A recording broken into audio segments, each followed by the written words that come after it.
So our final consideration when we're thinking about SN1 versus SN2 is going to be the impact of the solvent. Now the solvent is going to be the liquid that is used to dissolve our compounds for our reaction, and our solvent is, and especially the polarity, is greatly going to impact the rate of our reaction. So there are going to be two major sets of terms that we're going to be thinking about. The first is going to be protic versus aprotic. So when we think about the word protic, think about the ability to hydrogen bond. So being able to hydrogen bond, you'll often think about things that have like NH or OH. The other one being aprotic. Aprotic means no hydrogen bonds.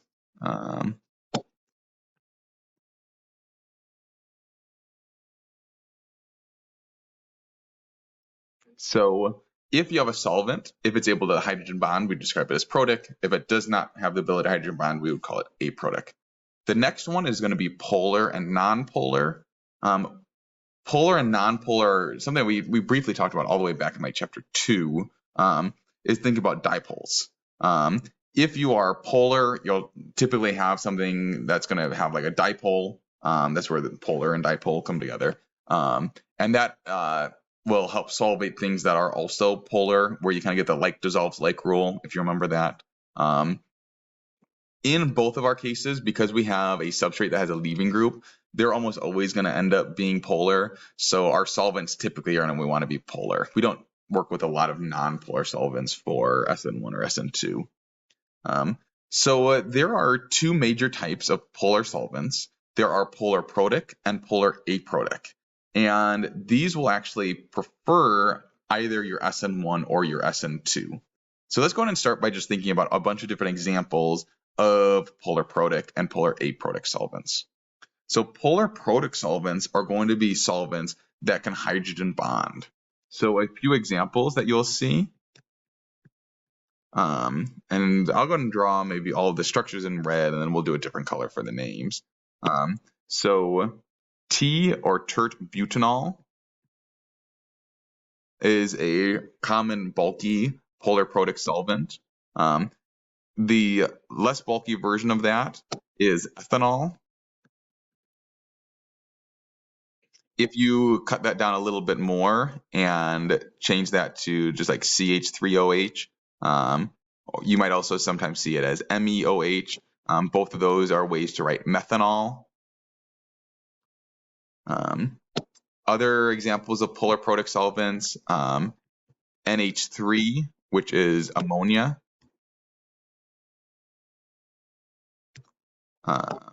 You also have acetic acid.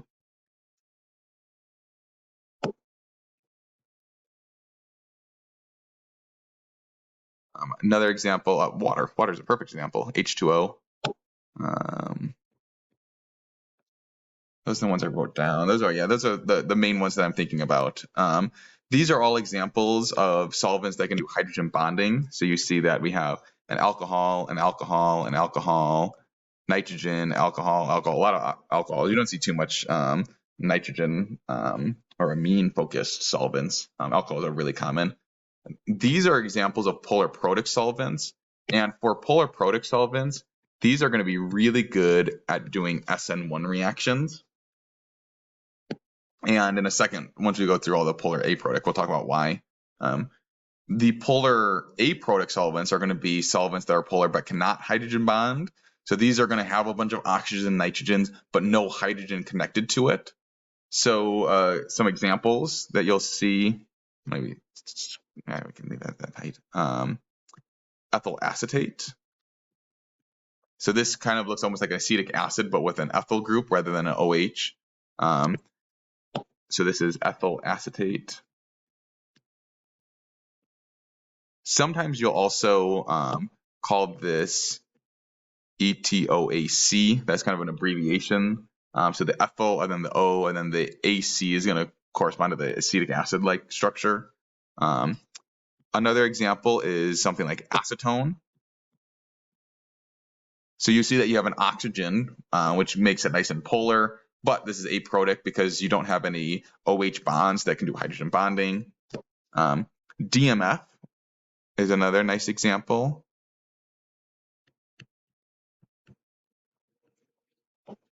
So DMF. DMF is an abbreviation for a much longer name.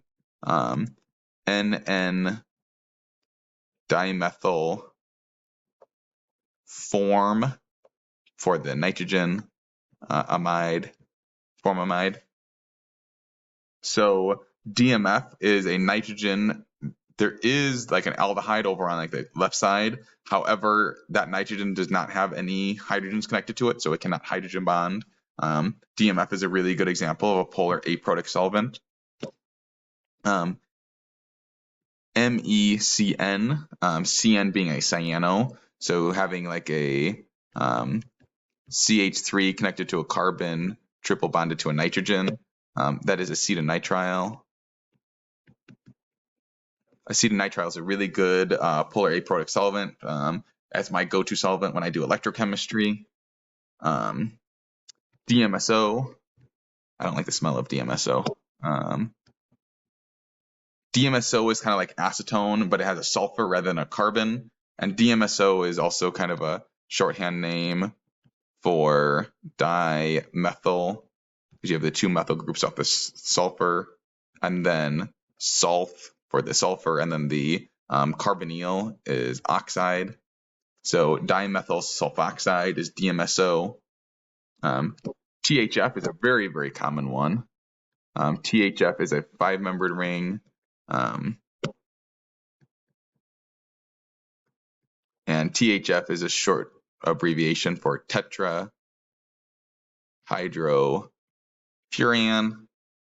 And then the last one, there's more, but the last one that we'll talk about is going to be DCM. So DCM, you can also do chloroform too, is going to be, so DCM kind of has a few names. Dichloromethane, I won't even write it out because I want to put chloroform down here. CHCl3 is chloroform. So chloroform or DCM are also examples of molecules that are polar and aprotic. And these are going to favor SN2. I really didn't leave any room for me to write SN2, but we'll formalize those on the next page. So before we get there, solvents, there are two main classes, polar and nonpolar. And then within each of those, you can have, well, actually only in polar, you can have polar protic and polar aprotic. Protic means the ability to hydrogen bond. So things like butanol, ethanol, methanol, water. Aprotic are many things that cannot hydrogen bond, like your ethyl acetate, your DMF, acetonitrile, THF.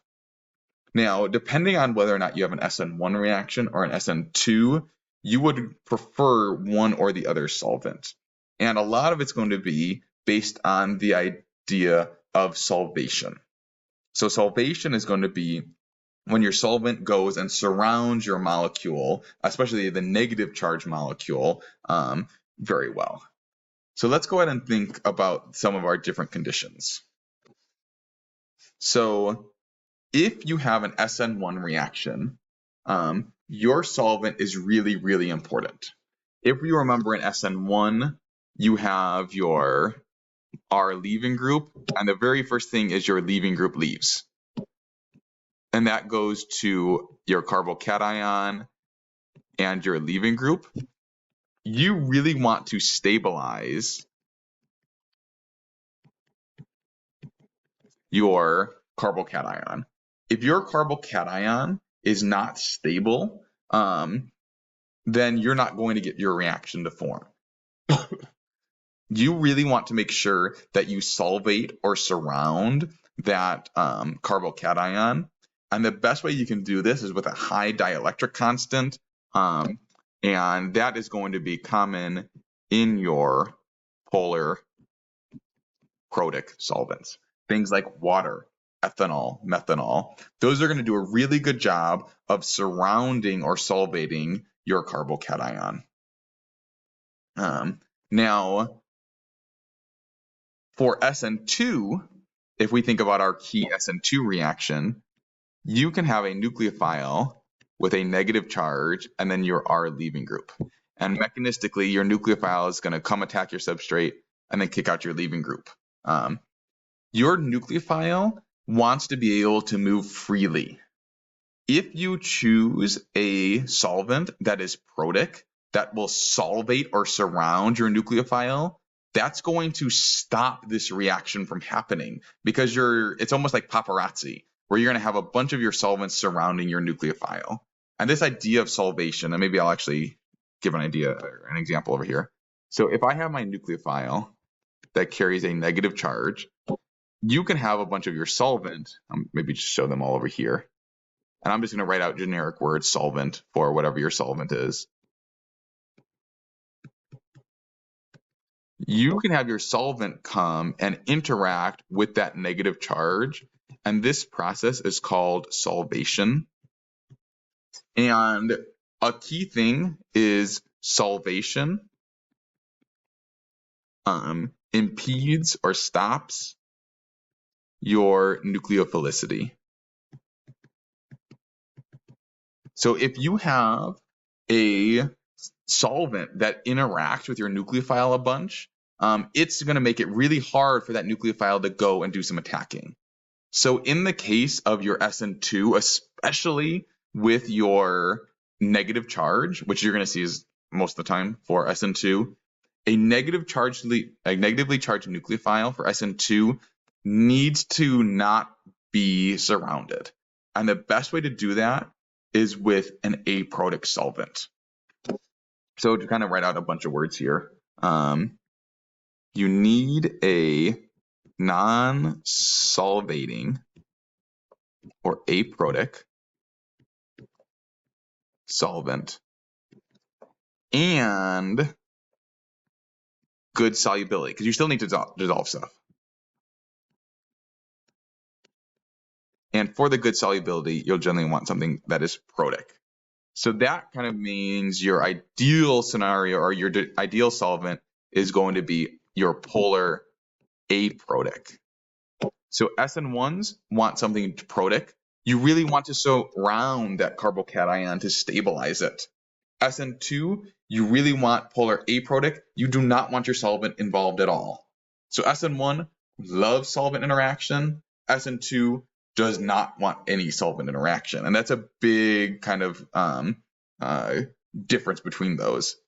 For your SN2, if you have a neutral nucleophile, it's really less important because it's not going to solvate your nucleophile because it's neutral and you don't have any charge.